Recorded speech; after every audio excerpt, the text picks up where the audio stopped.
On considère ici un circuit qui est dans cette situation-là à T égale 0-, avec deux condensateurs qui sont déchargés à T égale 0-. Par conséquent, les tensions aux bornes des deux condensateurs sont nulles à T égale 0-. Maintenant, à T égale 0, on laisse l'interrupteur K1 ouvert, mais on ferme l'interrupteur K2. Mais vu la continuité d'une tension aux bornes d'un condensateur, on peut dire qu'en 0+, les tensions aux bornes des condensateurs seront également nulles. Et on nous demande maintenant de déterminer l'expression de la tension U de T et du courant I1 de T pour T strictement positif. Pour T strictement positif, l'intensité I2 est nulle et on a donc un courant I1 qui parcourt toute cette maille-là. On détermine alors pour T strictement positif une équation différentielle vérifiée par U de T. On écrit pour cela que U est égal à E moins R I1 avec I1 qui est égal à 2C du sur dt.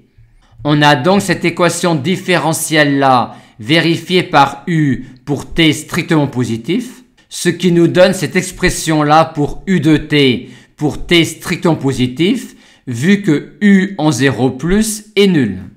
Et on en déduit tout de suite l'expression de I1 de T pour T strictement positif, vu que I1 de T égale 2C du sur dt. On nous demande maintenant de déterminer par le calcul l'énergie cédée par le générateur. Comme il s'agit de l'énergie cédée par le générateur, on regarde le générateur en convention générateur, c'est-à-dire avec une tension qui est E et un courant qui est I1. La puissance cédée par le générateur à un instant T est alors celle-là. Aussi l'énergie cédée par le générateur pendant un temps infinitésimal dt est EI1 dt. Et par conséquent, l'énergie cédée par le générateur pendant la première phase est cette intégrale-là, que l'on peut calculer en intégrant cette fonction-là, ou plus simplement encore en remarquant que I1 dt est égal à 2C du et que donc cette intégrale-là est également celle-là.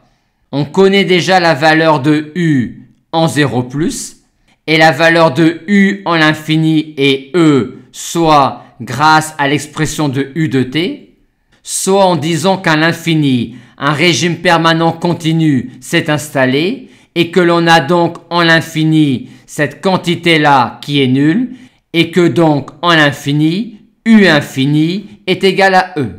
Soit encore en disant qu'en l'infini, un régime permanent continu s'est installé et que donc le condensateur se comporte comme un interrupteur ouvert idéal et que par conséquent en l'infini, I1 est nul et que donc U est égal à RI1 égale 0 plus E, ce qui nous donne encore E comme valeur de U en l'infini. Et on a donc cette valeur-là pour EG. On nous demande maintenant de déterminer l'énergie emmagasinée par le condensateur pendant cette première phase.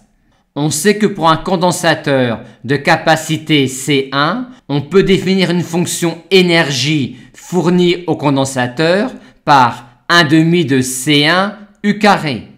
Aussi l'énergie emmagasinée par le condensateur pendant cette première phase est égale à 1/2 de C1 U carré en l'infini moins 1/2 de C1 U carré en 0, ce qui nous donne cette valeur-là, vu la valeur de U en 0+, et vu que U en l'infini est égal à E. On a donc seulement la moitié de l'énergie cédée par le générateur pendant cette première phase qui est fournie au condensateur. On a donc un rendement de 50%. Et l'énergie perdue est dissipée par effet Joule dans la résistance.